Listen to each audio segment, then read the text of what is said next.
नमस्कार, मैं रवीश कुमार। 8 दिन हो गए मगर प्रधानमंत्री मोदी ने राहुल गांधी से डिबेट का आमंत्रण स्वीकार नहीं किया। यह बहस वैसे भी नहीं होनी थी, लेकिन कांग्रेस महासचिव हर दिन ट्वीट कर याद दिलाते हैं कि प्रधानमंत्री ने चुनौती स्वीकार नहीं की। आमने सामने भले बहस ना हो सकी हो, लेकिन 18 मई के दिन दोनों दिल्ली में सभा कर रहे थे और बहुत कम दूरी पर। हम दोनों के भाषणों पर बात करेंगे, लेकिन उससे पहले दिल्ली से जुड़ी एक और राजनीतिक खबर जो आज की है।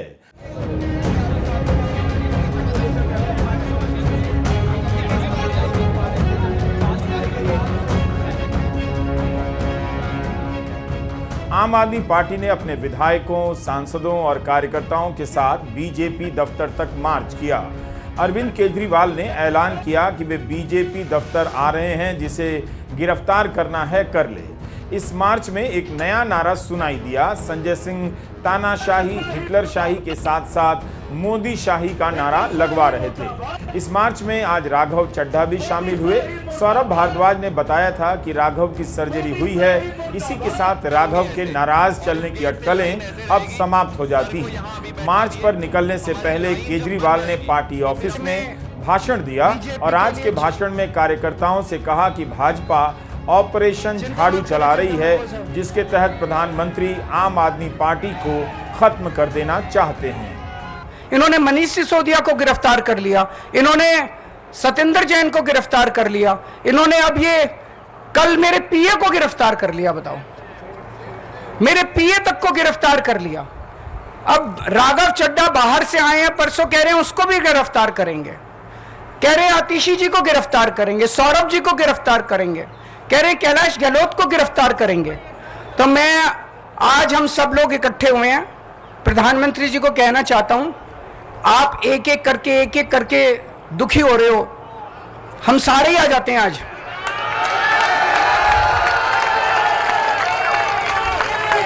आज आप हम सबको गिरफ्तार करके देख लो।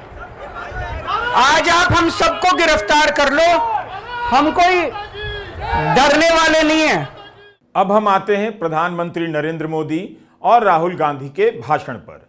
देखते हैं कि दिल्ली में राहुल और मोदी के मुद्दे किस तरह से बदल जाते हैं। हमारा फोकस मुख्य रूप से राहुल के भाषण पर है। विपक्ष की रैलियों को सुना कीजिए। चुनाव के बाद जब नतीजे अनुकूल नहीं होंगे तो 100 जानकार लेक्चर देंगे कि विपक्ष ने सही मुद्दे नहीं उठाए, विपक्ष को भाषण देने नहीं आता है। वे यह भी नहीं बताएंगे कि सही मुद्दे क्या होते हैं, और जब विपक्ष इन मुद्दों को उठाता है तो भूले से भी उसका जिक्र नहीं करते। उसी समय में ये जानकार मोदी के मुद्दों को बार बार दोहराते हैं, बात करते हैं, उनके नारों को भी दोहराते हैं, लेकिन विपक्ष के किसी नारे का नाम तक नहीं लेंगे। विपक्ष में कमियां हो सकती हैं भी। कई हफ्तों तक कांग्रेस का खाता बंद रहा, विपक्ष के नेता जेल में डाले गए, चंदे का भी टोटा रहा। इसके बाद भी विपक्ष ने 2024 के चुनाव में मजबूत भूमिका अदा की है। दिक्कत यही है कि कांग्रेस हो या विपक्ष का कोई दूसरा नेता हो, उनके नेता की बात रैली से आगे अखबार और चैनलों पर नहीं पहुंचती, ताकि जनता के दूसरे बड़े हिस्से तक बात पहुंचे। अगर प्रधानमंत्री मोदी ने कहा होता कि राहुल गांधी को बुलाइए, डिबेट करेंगे, तो 100 कैमरे हर दिन राहुल गांधी का पीछा कर रहे होते और राहुल को डिबेट से भागता हुआ दिखाया जाता। आज राहुल ही मीडिया को और बीजेपी को खदेड़ते हुए नजर आ रहे हैं। नरेंद्र मोदी के आपने इंटरव्यू देखे होंगे, उनके 4-5 वो जर्नलिस्ट हैं, उनके चमचे, उनके साथ इंटरव्यू देखा आपने? देखा ना? वो स्क्रिप्टेड सवाल होता है, मोदी जी आप आम कैसे खाते हो, मोदी जी आप ये कैसे करते हो। अब गलती से क्या हुआ, वो स्क्रिप्टेड वाले इंटरव्यू में एक पत्रकार ने पूछ लिया, मोदी जी एक बड़ा एकेडमिक है, उसने कहा है कि हिंदुस्तान में अमीर अमीर होते जा रहे हैं और गरीब गरीब होते जा रहे हैं, इसके बारे में आप क्या सोचते हो। और नरेंद्र मोदी का जवाब आता है, क्या मैं सबको गरीब कर दूं। मतलब सोच देखिए, आपसे कोई नहीं कह रहा है कि आपको सबको गरीब करना चाहिए। सवाल यह है नरेंद्र मोदी जी, और आपके पत्रकार ने आपसे पूछा है कि हिंदुस्तान में 20-25 अरबपति अमीर होते जा रहे हैं और गरीब गरीब होते जा रहे हैं। यह है सवाल। भाइयों और बहनों, 30-35 इंटरव्यू दिए हैं, वही 5-10 जर्नलिस्ट, 2-3 इंटेलेक्चुअल्स ने, पत्रकारों ने मुझे चिट्ठी लिखी, पब्लिक अनाउंसमेंट किया और नरेंद्र मोदी जी को चिट्ठी लिखी और कहा कि नरेंद्र मोदी जी, लोकतंत्र में डिबेट होना चाहिए, डिबेट जरूरी है, आपको राहुल गांधी के साथ डिबेट करना चाहिए। जो आपके विचार हैं आप रखिए और जो राहुल गांधी के विचार हैं वो भी रखेगा। सही बात है ना? मैं तैयार हूं कहीं भी किसी टाइम भी नरेंद्र मोदी डिबेट करें मेरे साथ।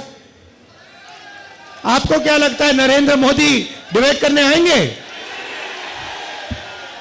नहीं आ सकते हैं। चांदनी चौक की सभा में राहुल गांधी ने अपना क्वेश्चन भी आउट कर दिया। बताने लग गए कि अगर डिबेट हुई तो वे प्रधानमंत्री मोदी से क्या क्या सवाल करेंगे। मुझे नहीं लगता कि यह बहस कभी होगी, लेकिन प्रधानमंत्री मोदी अपनी अगली किसी सभा में राहुल गांधी के इन सवालों का जवाब दे सकते हैं और यह भी बता सकते हैं कि अंबानी और अदानी के उस टेम्पो का क्या हुआ जिसमें काला धन भरकर कांग्रेस के दफ्तर पहुंचाया गया था। अब वे उस मुद्दे को क्यों भूल गए हैं? टेम्पो को क्यों भूल गए? अंबानी और अदानी का नाम अब क्यों नहीं लिया जा रहा? नहीं आ सकते हैं, क्योंकि मैं आपको बताता हूं क्या होगा। सीधी सी बात है, नरेंद्र मोदी जी आएंगे, पहला सवाल मैं उनसे पूछूंगा, नरेंद्र मोदी जी आप मुझे बताइए, ये अदानी जी जो हैं इनका आपके साथ क्या रिश्ता है? हिंदुस्तान में आपने इनको एयरपोर्ट दिए, पोर्ट्स दिए, इंफ्रास्ट्रक्चर दिया, डिफेंस इंडस्ट्री आपने इनको दे दी, अग्निवीर आपने इनके लिए किया, जवानों से शहीदों का हक खींचीना। तो सबसे पहले मुझे बताइए ये अदानी और आपका रिश्ता क्या है? पहली बार वहीं फंस जाएंगे। उसके बाद मैं इनसे पूछूंगा, भैया आपने ये जो इलेक्टोरल बॉन्ड्स का धंधा जो चलाया है, हफ्तेबाजी जो की है, जिसमें आप किसी को कॉन्ट्रैक्ट देते हो और कुछ ही दिन बाद वो उस कॉन्ट्रैक्ट के लिए आपको बीजेपी को पैसा देता है, या फिर सीबीआई ईडी आप उस पर डाल देते हो और फिर उसके बाद वो आपको पैसे देते हैं और फिर सीबीआई का केस, ईडी का केस खत्म हो जाता है। तो ये इलेक्टोरल बॉन्ड्स मुझे समझा दो। इसी में नरेंद्र मोदी फंस जाएंगे, डिबेट वहीं खत्म हो जाएगी। और मैंने मतलब किसानों की बात ही शुरू नहीं की। फिर मैं पूछूंगा ये जो काले कानून आप लाए, जिसके कारण आपके सारे के सारे कैंडिडेट्स घेरे जा रहे हैं, पंजाब में, हरियाणा में, महाराष्ट्र में, हिमाचल का जो सेब आपने किसानों से छीनकर अदानी को दिया, इसके बारे में आप समझाइए। फिर उसके बाद मैं कहूंगा, नरेंद्र मोदी जी, जब कोरोना में लोग मर रहे थे, गंगा में लाशों के ढेर पड़े थे, बेटे अपने माता पिता को मरते देख रहे थे, आपने देश को थाली बजाने के लिए क्यों कहा? मोबाइल फोन चलाने के लिए क्यों कहा? उसके बाद मैं पूछूंगा, मोदी जी एक बात बताइए, आपने वो जो शी जिनपिंग है उसको झूले पे झुलाया, उसको आपने समोसा खिलाया और वो हिंदुस्तान की दिल्ली जितनी जमीन उठा के ले गया, उसकी आर्मी आज तक उसमें बैठी हुई है, ये आपने क्या किया? उसके बाद मैं पूछूंगा, नरेंद्र मोदी जी, अग्निवीर स्कीम जो आप लाए, ये मुझे बताइए, आप अग्निवीर स्कीम क्यों लाए? 2 तरीके के शहीद आपने क्यों बनाए? तो नरेंद्र मोदी डिबेट नहीं कर सकते हैं। इस चुनाव में कांग्रेस ने कहा है कि वह अग्निवीर योजना खत्म कर देगी, लेकिन अग्निवीर योजना तो प्रधानमंत्री मोदी की पसंदीदा योजना है। वे भी इस योजना की खूबियां युवाओं को नहीं बताते, युवाओं को मेरे प्यारे अग्निवीर नहीं पुकारते और ना मीडिया उनसे पूछता है प्रधानमंत्री जी अग्निवीर की तारीफ क्यों नहीं कर रहे। चांदनी चौक की सभा में राहुल गांधी स्थानीय मुद्दों को राष्ट्रीय और राष्ट्रीय मुद्दों को स्थानीय संदर्भ में पेश करते रहे। चांदनी चौक से बीजेपी ने व्यापारिक संगठन के नेता प्रवीण खंडेलवाल को टिकट दिया है। राहुल गांधी लगातार अपने भाषणों में जीएसटी का जिक्र करते हैं। पिछले कई चुनावों में जीएसटी की बात की है। उन्हें व्यापारी वर्ग का कितना समर्थन मिला यह तो कहना मुश्किल है। आमतौर पर व्यापारी वर्ग बीजेपी का ही समर्थक माना जाता है, फिर भी राहुल हर सभा में जीएसटी की बात करते हैं। जीएसटी के साथ साथ मीडिया के बारे में राहुल गांधी की जानकारी थोड़ी बेहतर होती जा रही है। नरेंद्र मोदी जी ने 22-25 लोगों के लिए काम किया। चांदनी चौक में स्मॉल और मीडियम बिजनेस वाले लोग हैं, दुकानदार हैं, ट्रेडर्स हैं। मैं आपसे पूछना चाहता हूं, नरेंद्र मोदी जी ने पिछले 10 सालों में आपके लिए क्या किया? नोटबंदी से क्या किया आपके लिए? मुझे बता दो, एक बात बता दो, एक काम जो नरेंद्र मोदी जी ने छोटे व्यापारियों के लिए, चांदनी चौक के व्यापारियों के लिए, दिल्ली के व्यापारियों के लिए एक काम किया तो बता दो मुझे, क्या है?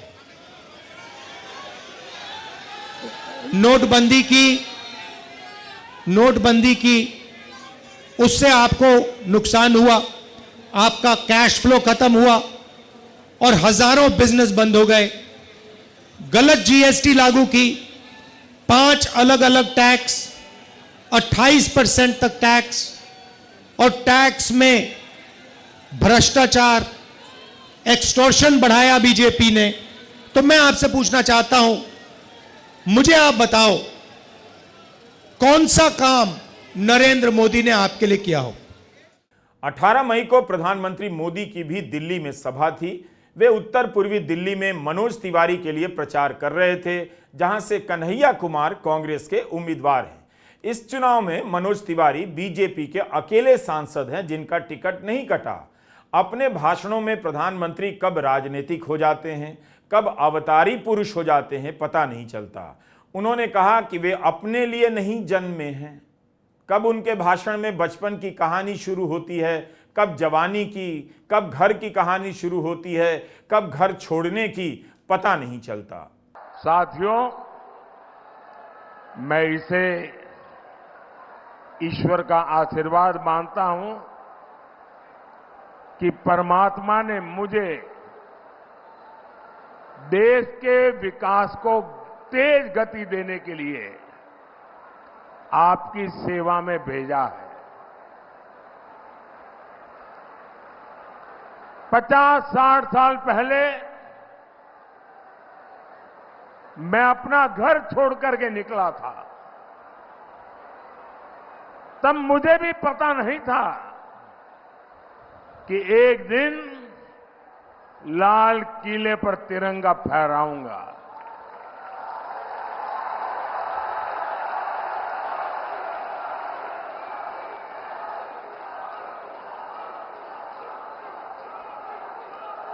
पचास 60 साल पहले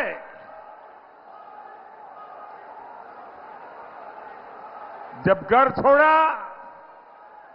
सब कुछ छोड़ चुका था, सब कुछ छूट गया था, लेकिन तब मुझे पता नहीं था कि एक दिन 140 करोड़ भारतीय ही मेरा परिवार बन जाएंगे।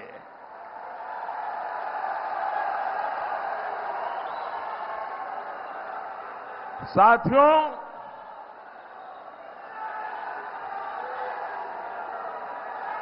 न अपने लिए मैं जिया हूं, न अपने लिए मैं जन्मा हूं। मैं आपके लिए और आपके बच्चों के उज्जवल भविष्य के लिए जी जान से खप रहा हूं।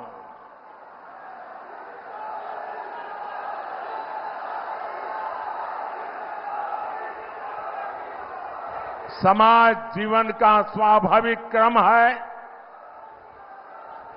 कि हर परिवार, घर का हर मुखिया अपने वारिस के लिए सोचता है, योजना बनाता है और कुछ करता भी है। मुझे तो वो भी नहीं करना है। मेरा कोई वारिस नहीं है। अगर मेरा कोई वारिस है तो आप ही मेरे वारिस हैं।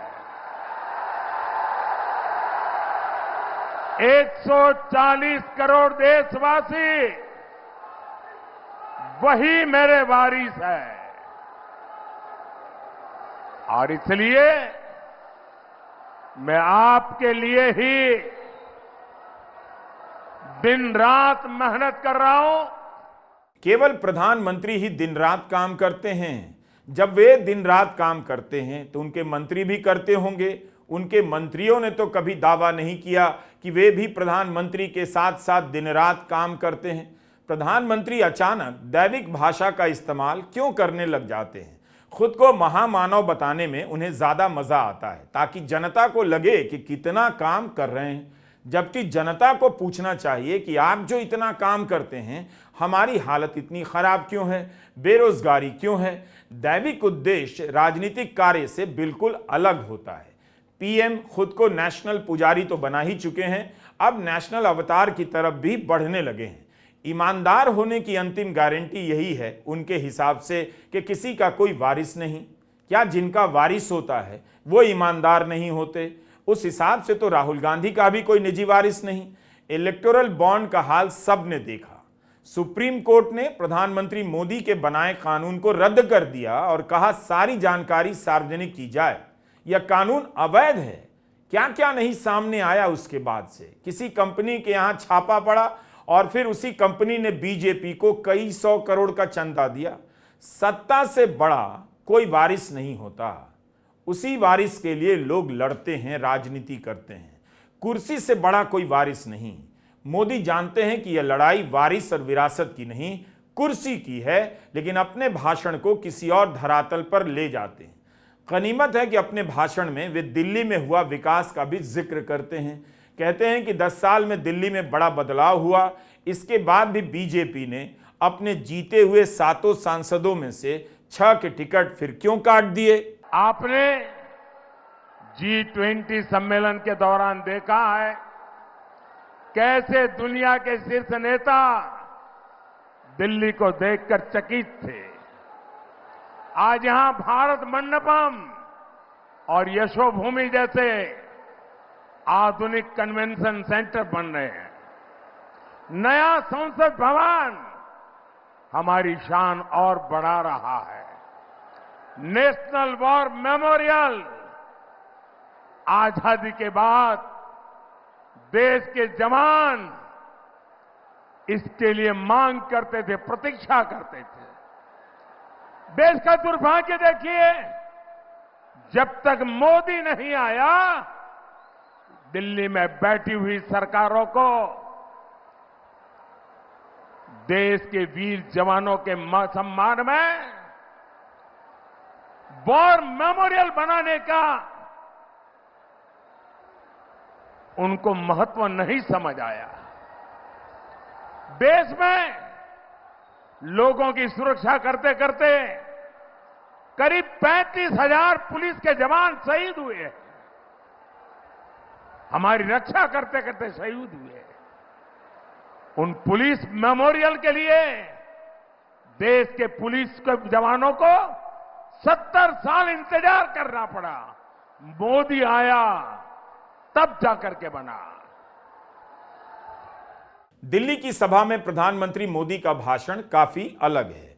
वे यहां पर्यावरण की बात करते हैं, इलेक्ट्रिक बसें चलाने का श्रेय लेते हैं, एक्सप्रेसवे, मेट्रो लाइन, सौर ऊर्जा से लेकर स्वास्थ्य सेवाओं की बात करते हैं। आवास योजना का नाम लेते हैं मगर विस्तार से नहीं बताते कि दिल्ली में कितने लोगों को इस योजना के तहत घर मिला है। वे केजरीवाल की मुफ्त बिजली योजना के सामने अपनी सौर योजना रखते हैं और बताते हैं कि उससे भी बिजली मुफ्त मिलेगी। साथियों, गरीब और मध्यम वर्ग की बचत को बढ़ाने के लिए मोदी ने एक और योजना शुरू किया। ये योजना है पीएम सूर्यघर मुफ्त बिजली योजना। ये योजना दिल्ली के लोगों के लिए ट्रिपल बेनिफिट वाली है, 3 फायदा कराएगी। इस योजना में आपका 300 यूनिट तक का बिजली बिल 0 हो जाएगा।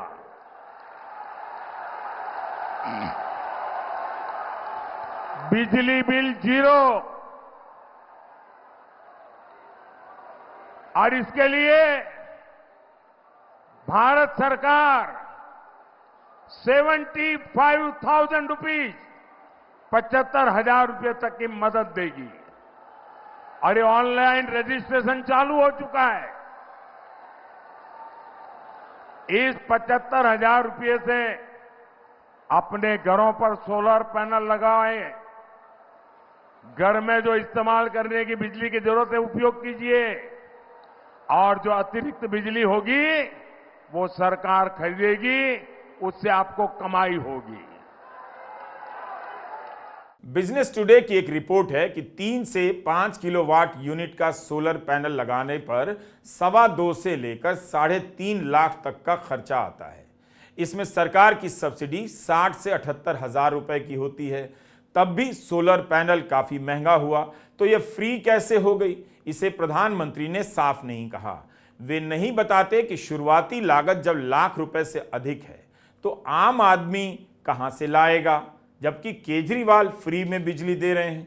सोलर पैनल से उत्पादित बिजली जब लागत लाखों रुपए की है तो फ्री कैसे हो सकती है। लेकिन यह सब सवाल मीडिया में उठना चाहिए और मीडिया के बस की बात अब है नहीं। राहुल गांधी प्रेस की भूमिका को ठीक से समझने लग गए हैं और उसकी खिंचाई करने लग गए हैं। प्रेस के मित्रों, आपका भी स्वागत, मगर आप हमारे मित्र नहीं हो। कहना पड़ता है, मगर आप ना छोटे व्यापारियों के मित्र हो, ना युवाओं के मित्र हो, ना किसानों के हो, ना मजदूरों के हो। आप अदानी जी के, मोदी जी के मित्र हो। और आप 24 घंटा कभी अंबानी की शादी दिखाओगे? आपने कभी नोटिस किया चांदनी चौक के भाइयों और बहनों कि ये कभी भी छोटे व्यापारियों की, स्मॉल और मीडियम बिजनेस की, कारीगरों की बात नहीं करते हैं, मगर 24 घंटा आपको या बॉलीवुड स्टार्स दिखाएंगे, या अंबानी की शादी दिखाएंगे, या फिर नरेंद्र मोदी जी का चेहरा आपको दिखेगा। तो ये कहना पड़ता है, मगर ये हमारे मित्र नहीं हैं, ये 2-3 अरबपतियों के मित्र हैं। खैर, इनकी गलती नहीं है। ये जो स्ट्रिंगर्स हैं, कैमरामैन हैं, ये इलेक्शन में वोट इंडिया अलायंस को देंगे, देख लेना। दिल्ली में मतदान 25 मई को है। जाहिर है अगले 4 दिनों तक दिल्ली में चुनावी घमासान होने वाला है। रैलियों में नेताओं के भाषण सुना कीजिए, पता चलता है कैसे बात बनाई जा रही है, छिपाई जा रही है और घुमाई जा रही है। नमस्कार, मैं रविश कुमार।